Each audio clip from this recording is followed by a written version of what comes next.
O homem infantil, um fenômeno que atravessa eras e se reflete no mito do Puer Aeternus e do próprio Peter Pan. Podemos considerar uma espécie de epidemia que acomete homens e também mulheres, adultos que querem ficar presos no paraíso da infância, e a fuga da responsabilidade pode impedir a vida de acontecer. No vídeo de hoje trago 6 tópicos para que a gente reflita sobre esse assunto, então bora tomar um café e bater um papo? Olá, eu sou Rodrigo Del Colle e você está no meu canal. Para quem está chegando agora, boas-vindas. Para quem está retornando, boas-vindas novamente. Eu sou psicólogo da abordagem da psicologia analítica, que foi fundada pelo psiquiatra suíço Carl Gustav Jung, e por isso mesmo também é conhecida como psicologia junguiana. Aqui no canal a gente sempre fala sobre arte, cultura e comportamento, e se você curte passear pelos labirintos da psique, já deixa seu like, se inscreve aqui no canal para não perder nenhum vídeo, e comenta aqui embaixo o que você espera descobrir porque Sunshines. Eu leio todos os comentários. O vídeo de hoje surge num contexto onde eu percebo que o tema Puer Aeternus, a criança eterna, é um dos vídeos mais vistos aqui no canal. É um tema muito pesquisado, aqui a galera procura muito. A Tatiana Paranaguá, ela fala que o Puer, né, a temática do Puer, da criança eterna, né, do jovem que não cresce, o tal do Peter Pan, pode ser considerado uma espécie de epidemia. E eu concordo, a gente nota muito isso no consultório, né, esse adulto que resiste, né, a entrar na vida adulta justamente, né, a idade cronológica, biológica é de adulto, mas a psique acaba ficando um pouco infantilizada, agindo de uma maneira infantilizada. E eu quero fazer um convite para você, porque eu fui convidado para participar do podcast Agora Jung, e eu vou deixar o link aqui na descrição do vídeo, aproveita, segue as gatas lá do Agora Jung. O pessoal manda muito bem, a Nathalie Vienne, a Flau Góes. Eu fui convidado, bati um papo com elas justamente sobre a temática do Puer Aeternus.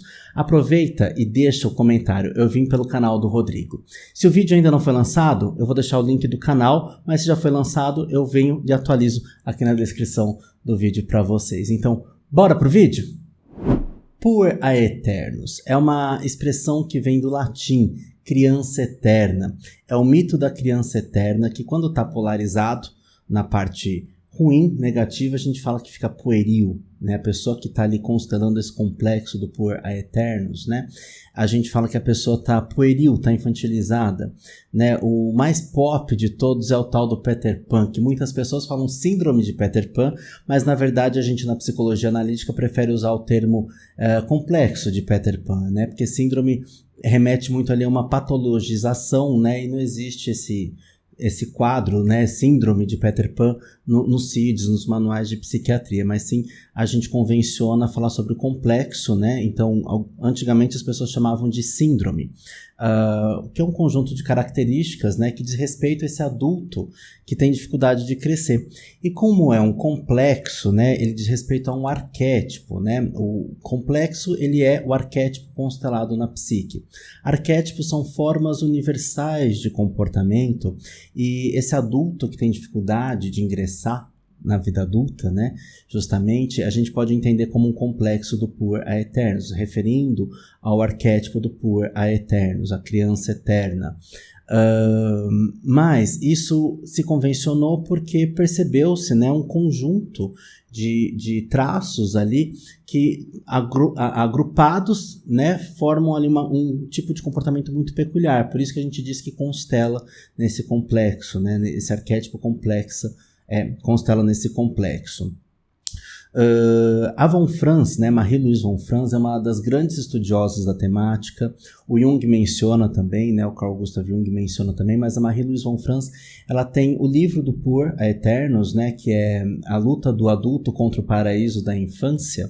Esse livro, ele é bem didático, ele é bem interessante, ele elenca ali pra gente algumas características, né, o que o James Hillman lá na frente vai falar que é um arquétipo só, né, Puer e Cênix sendo o arquétipo da sabedoria, do velho sábio, que um não anda sem o outro, a gente vai falar disso daqui a pouco, né? O Puer, ele tem algumas características, né, como a fuga da responsabilidade, esse medo da rotina, essa aversão ao compromisso, né, a busca pela perfeição também, né, a busca por aquilo que já foi. O poor tem uma nostalgia muito grande, né? Fica preso a um passado que já foi. Quer que as coisas retornem àquela forma inicial que já não se sustenta, que já não funciona mais assim, né? Mas eu trouxe aqui para vocês, como eu disse, né, 6 tópicos para que a gente reflita a respeito desse comportamento do poor, ou da puella, né? A gente também pode falar em termos do feminino, né? Puella, embora não tenha gênero, contempla também os não binários e tudo mais, né? Porque é uma questão de característica de comportamento. E o gênero aqui acaba sendo de menos, tá? Mas vamos lá. Número 1. Reconhecendo o poor em você. O poor, ele tem ali uma dificuldade, né, em manter um compromisso, né? Porque a criança se distrai com várias coisas, tudo parece mais sedutor, né?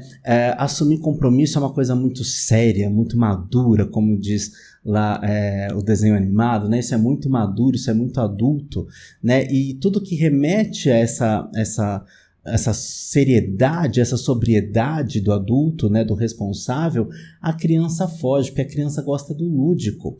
E o lúdico se traduz, pode ser desde ficar preso em jogar videogame, e aí não é questão de jogar videogame, pode jogar videogame, não se trata disso, mas é ficar muito preso nisso e não desenvolver as outras esferas da vida, porque o problema não é o que a pessoa faz, o problema é ficar polarizado.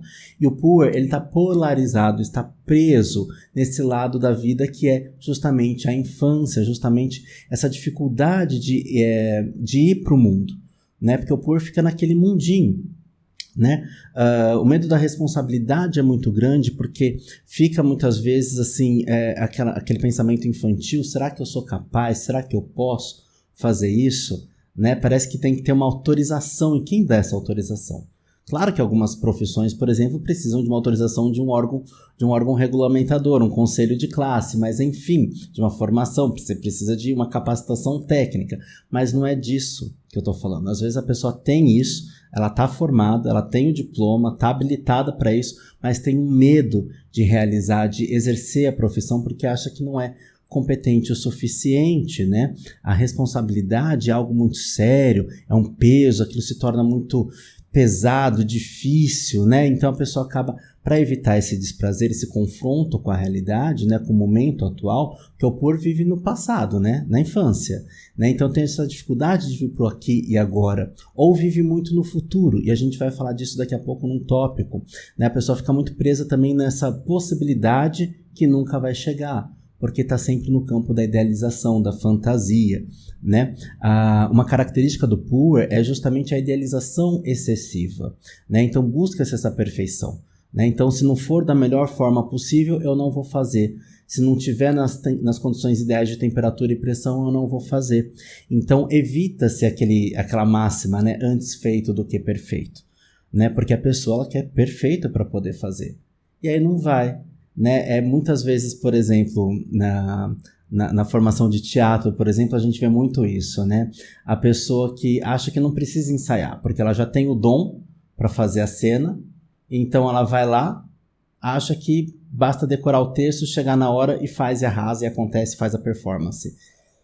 E estamos falando de coisas diferentes, né? Porque performance pode ser assim inédita, né? Mas teatro, né? Peça teatral mesmo, ela precisa de ensaio, é jogo de cena, né? É jogo de cena, mesmo que seja um monólogo, você está num jogo de cena com o público, com a luz, com o som, com tudo. Então precisa sim desse ensaio, né? Para que pareça inclusive inesperado, né? Então, mas a pessoa ela evita, então ela crê que só chegar lá e fazer vai dar certo. Então não há um preparo, não há um planejamento, porque planejar é chato, porque planejar me coloca diante da frustração de que pode não dar certo, de que eu posso tentar e não conseguir, né? De que eu posso planejar, por exemplo, uma carreira e não alcançar aquilo que eu esperava com 2, 3 anos de formado.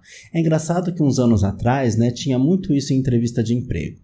Como que você se vê daqui 1 ano, daqui 5 anos? Hoje ainda tem um pouco disso, né? Mas antes era muito mais e se esperavam respostas escalafabéticas, né? Então, o teu chefe te perguntava assim, como que você quer estar daqui 5 anos? E você não podia responder que você quer um cargo de chefia.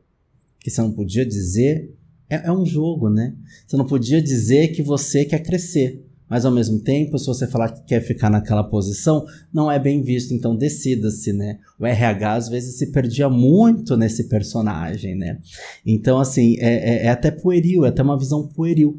Porque às vezes as pessoas estão no mundo adulto, estão exercendo atividades de adulto, mas com um pensamento infantilizado, sem observar todas as questões estratégicas, né?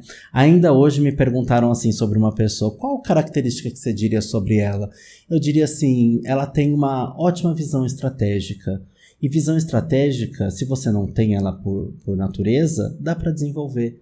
Porque é planejamento, é maturidade, é sabedoria.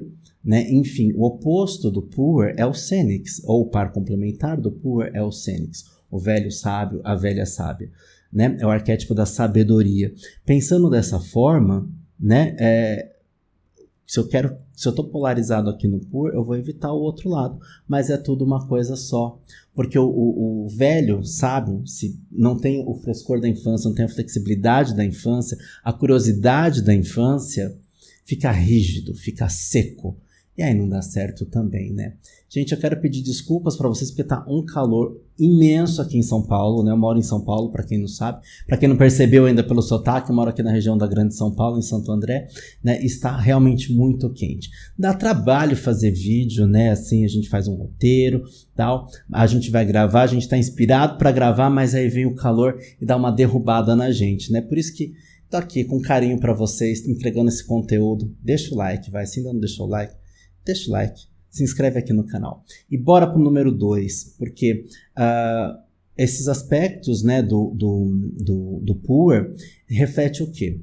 Né? Nessa constante insatisfação, né, nessa busca, né, por ser um bom vivant, né, viver só os prazeres. Né, esse medo do compromisso, né, leva a gente a querer viver só as coisas boas. É uma postura muito hedonista e muito egocêntrica também, né? Porque a criança, se a gente pensar lá nos piquiticos reais, não nos piquiticos gigantes, né? As crianças, elas são muito egocêntricas, é tudo para as necessidades dela.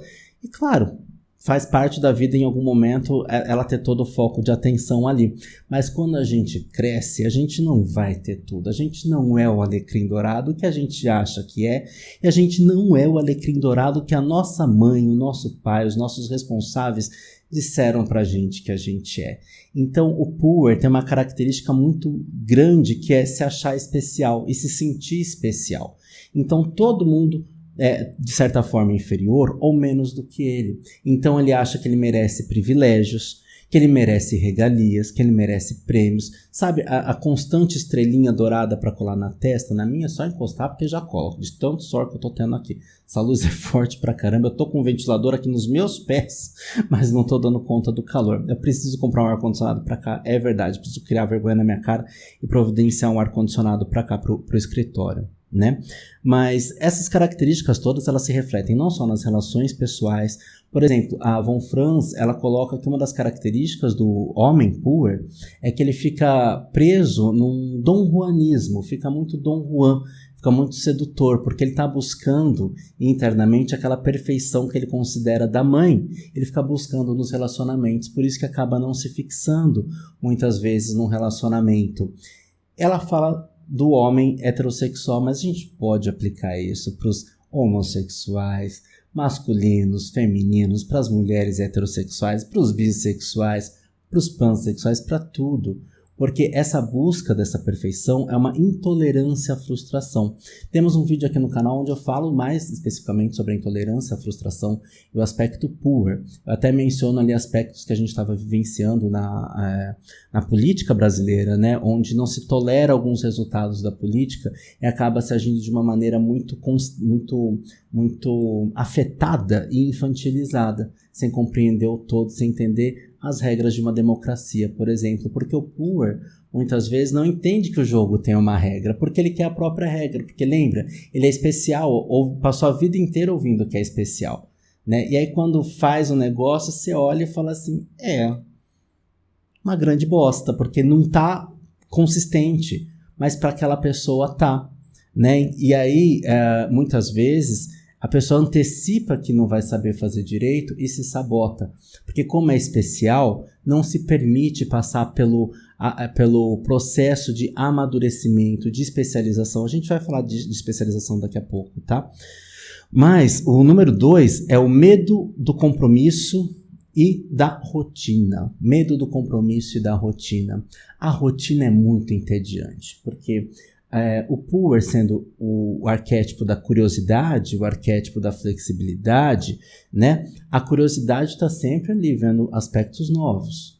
E a rotina para o Puer é muito desgastante. Então pode reparar, muitas pessoas que estão acometidas ali pelo aspecto Puer detestam rotina, detestam acordar cedo, detestam ter que ficar fazendo atividades rotineiras maçantes.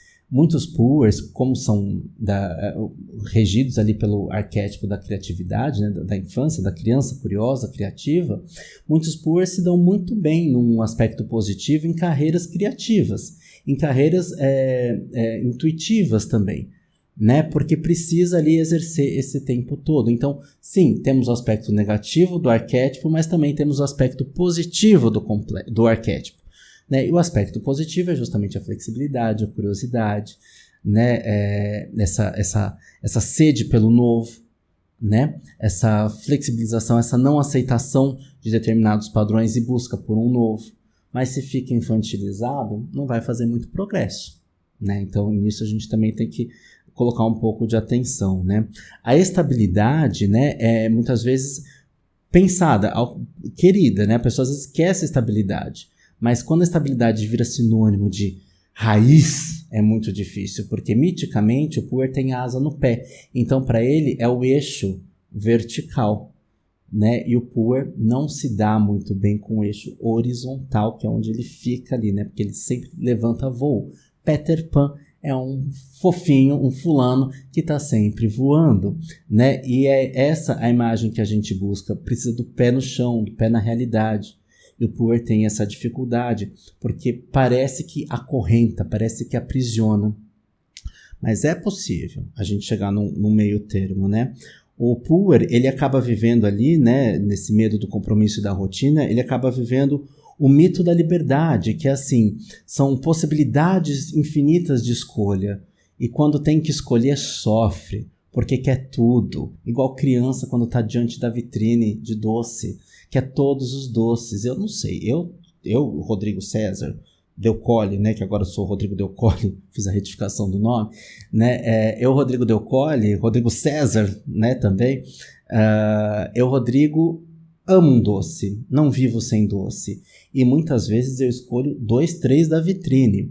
Claro que eu não como todos, às vezes quem tá comigo, né, nos rolês acaba ganhando metade dos doces, porque eu não vou aguentar comer todos, mas eu quero experimentar de todos, ainda mais se eu tô num lugar diferentão que talvez eu não volte nunca mais, eu vou querer experimentar todos eles, sim, né, mas cada escolha é entendida como uma perda de possibilidade, não se pensa na possibilidade de ganho, mas é uma perda, né? Então foca muito mais no lado negativo. Existe uma dificuldade em fazer renúncias e concessões, né? O Hillman, ele coloca que nessa experiência de Puer Senix, né, a gente acaba sempre aprendendo com a própria experiência, né? E se a gente não aprende com a própria experiência, a gente fica ali, né, inconsciente do nosso complexo. Então esse complexo nos rege e nos sabota, então nos impede de viver a vida, porque o Puer tem essa dificuldade de viver a vida, né? É muito interessante esse aspecto, porque na clínica, né, a gente percebe cada vez mais as pessoas preocupadas, né? A metanoia do Puer é muito assim, né? A crise da meia-idade do Puer, quando ele chega lá na meia-idade, é muito assim, a pessoa... O Puer, ele é sensível, né? Então muitas vezes ele começa a pensar quem ele vai ser para o mundo, o que ele vai entregar para a sociedade, mas ele não pensa no planejamento financeiro, na parte sólida da construção de uma carreira. Então lá na meia-idade pode ser aquele profissional que tem muitas especializações, tem muito conhecimento, tem muita vontade, mas não deu certo porque não soube empreender, não soube cobrar a sessão, né? Para mim me dói muito quando alguém desvaloriza o trabalho de alguém, o serviço de alguém. É muito ruim isso. Eu me deparo com isso diariamente, né?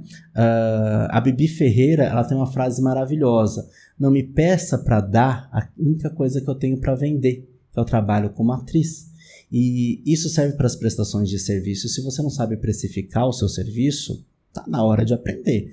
Enfim, pôr a mão na massa, ser adulto também é precificar corretamente, não só os custos envolvidos, mas também o seu lucro, também a sua remuneração, o seu lucro. Agora, a gente sabe também que tem muito poor que faz a precificação com as vozes da cabeça, né? Ou então superestima e está muito destoante do mercado, né? Então, assim, a gente também precisa aí ter um meio termo, dosar o meio termo. Número 3, a ilusão do potencial infinito. O Poor, ele, como essa criança que pode tudo, parece aquele super-herói, né? Aquela criança que amarra a toalha no pescoço e pula do sofá achando que vai voar, né? Então, o Poor, ele tem uma dificuldade imensa em lidar com frustração. Esse é um problema gigantesco, porque não se prepara para as adversidades. Então acha que vai planejar e que vai acontecer e não existe outra possibilidade. Não existe um caminho B, C ou D.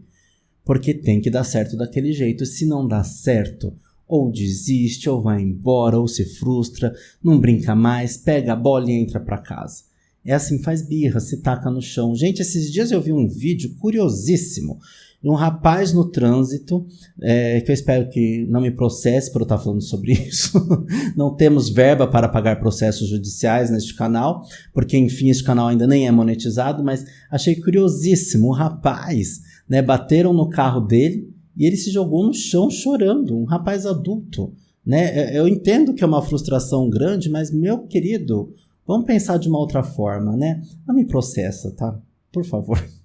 Enfim, mas confesso que eu já estive na mesma situação, numa situação semelhante, porque quem não esteve, né? Às vezes a gente não precisa se jogar no chão, mas a gente faz birra, a gente não quer mais brincar, a gente desiste, fala agora eu não vou mais, sendo que às vezes a gente precisa aprender, a gente precisa entender que o nosso self, nosso maestro regente da psique, muitas vezes nos coloca um desafio que é para mostrar que a gente consegue sim levantar, sacudir a poeira e dar a volta por cima. Que a gente às vezes desconhece essa potencialidade, essa potência que a gente tem, né? Porque a gente fica nessa arrogância, nessa onipotência, né? Que tá falando aqui nesse potencial infinito, né? Essa onipotência de achar que eu posso tudo, né? É uma dificuldade imensa de aceitar limite, que a vida coloca limites.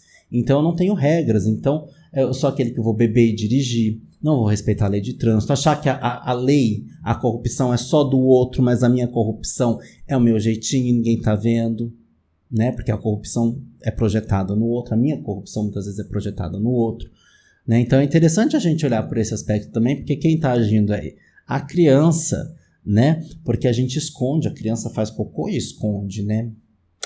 Isso é a criança literal, né? A gente como adulto, quantas vezes não corre o risco de fazer algo simbolicamente, dessa forma, né? Fazer uma bela de uma cagada e querer esconder, né?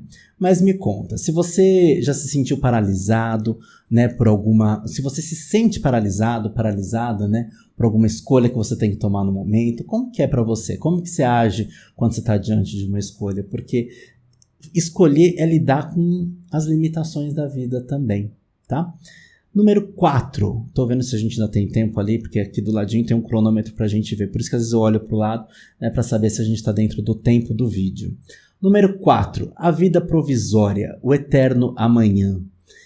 É como se a gente não tivesse começado a viver a vida ainda. Então, quando acontecer, eu vou fazer. Quando der certo, eu vou fazer. Então, quando eu tiver oportunidade, eu vou fazer. Quando não sei o que, é sempre o futuro. É uma vida provisória, é uma vida que ainda não começou, mas que na minha cabeça eu vivo como se eu já tivesse conquistado. Então eu esbanjo, sabe? A vida provisória também não é só em termos profissionais ou de namoro e tudo mais. É também quando a gente acaba gastando sem ter o dinheiro recebido ainda, ou sem ter a certeza de que vai receber esse dinheiro, né? E aí a gente gasta. Interessante, né? Isso também é vida provisória, né? Isso é um padrão de auto-engano, porque não me faz colocar o pé no chão, enfrentar a realidade e manejar os recursos que eu tenho disponíveis ali naquele momento, Seja recurso financeiro, seja recurso de opção, de alternativa que eu tenho, né? Então essa vida provisória acaba sendo um problema muito grande para a maioria dos poors, tá? Número 5, transformando sonhos em ação, né? Transformar sonhos em ação é uma coisa bem interessante, né? Porque quando a gente fala de sonhos, né, às vezes as pessoas falam assim, eu não tenho mais sonhos, e aí deprime, porque a gente precisa entender que a nossa vida é feita de diversos horizontes, de diversas possibilidades, pequenas metas, grandes metas, médias metas, né? Temos diversos tipos de metas, e grandes metas no plural também, né? Grandes objetivos de vida, só que a gente evita às vezes se responsabilizar por isso. E aí fala, eu não quero escolher, não quero fazer planos, deixa a vida me levar, a vida leva eu. É a nossa autorrealização que está em jogo. Quando eu jogo lá para frente, ou quando eu finjo que não é comigo, nós estamos falando da autorrealização. E quem não está buscando a autorrealização está se frustrando, né? E o processo de individuação é isso, é a gente pensar na nossa vocação, no nosso chamado, qual que é o nosso sentido existencial, para que eu vivo? Qual que é o meu objetivo maior? Não só para minha autossatisfação, mas também porque eu devolvo para um coletivo. Porque a autorrealização também tem esse grande tompeiro, como dizem aí, né? Esse grande tompeiro de deixar algo para a sociedade, é um legado, né? Nem que esse legado seja só a gente se melhorar enquanto pessoa e parar de ser um traste de ser humano aí pelo mundo, né? É interessante, porque o Jung coloca isso também, né? Que às vezes o nosso legado, o nosso grande barato da vida é só a gente se melhorar um pouquinho, né? Faz parte, né? E para isso, para a gente transformar sonhos em ação, a gente precisa pensar qual é a nossa essência, porque muitas vezes o poor, ele acha que para realizar algo ele vai perder a essência, porque ele vai se vender, porque ele vai entrar para um sistema, né? E aí fica naquela idealização. Que sim, vivemos numa sociedade, a gente está buscando transformar muita coisa, mas enquanto a gente não transforma, a gente não pode deixar de viver, a gente tem as regras do jogo para jogar. E aí o que a gente vai fazer? Fazer bico e fazer que não é com a gente? Não vai rolar, né? E aí a gente tem que colocar o pé no chão, né? E pensar, se eu estou desistindo, essa desistência, ela é estratégica ou é apenas uma dificuldade que eu tenho em entender que eu consigo buscar a superação? Veja, eu não sou do pensamento da meritocracia, não gosto da meritocracia, não concordo com a meritocracia, né? Mas a gente precisa também saber que a gente pode se esforçar, pode e deve se esforçar para a gente entender aquilo que a gente tem e o que a gente consegue. E aí a meritocracia, ela tem uma idealização em cima dela, só que a gente vai lidar com o quê? A falta de idealização, porque a vida é uma safada, como diz a tatuagem da perna da minha amiga. Número 6. Integrando o poor ao adulto. É muito nessa linha, né, do que o Hillman coloca, né, poor scenics, a gente entender que existe criança que parece muito velha e existe adulto e velho que parece criança, mas que a gente pode fazer ali essa conjugação da vida, né, para que a gente entenda, né, que se a gente não tiver curiosidade, a gente já morreu. Se a gente não tiver horizonte, a gente já morreu. E se a gente busca segurança, essa segurança muitas vezes ela é a segurança dos mortos, como diz o Jung, né? Não existe segurança na vida. E aí a gente precisa o quê? Dessa curiosidade, desse ímpeto de buscar algo, soluções, sempre tá buscando, crescendo numa espiral ascendente. Mas se a gente vai sempre batendo cabeça porque a gente não aprendeu nada, a gente não está integrando a sabedoria. Enfim, arquétipo poor scenics. Bom, conta aqui para mim se você vivencia isso, se você conhece alguém que vivencia isso, né? Se inscreve aqui no canal se esse vídeo foi útil para você, compartilha com quem você acha que merece compartilhar. Quem quiser marcar uma consulta comigo, tem o Linktree aqui na descrição do vídeo. E se você quiser me seguir nas redes sociais, né, no Instagram, eu vou ficar muito feliz, sigo você de volta. E digo mais, a gente tem um site onde você pode saber um pouquinho mais sobre mim também. Então, eu quero agradecer a presença de vocês, para quem ficou aqui até agora. Eu suando em bicas aqui. Um grande beijo, um grande abraço. Até o próximo vídeo. Tchau!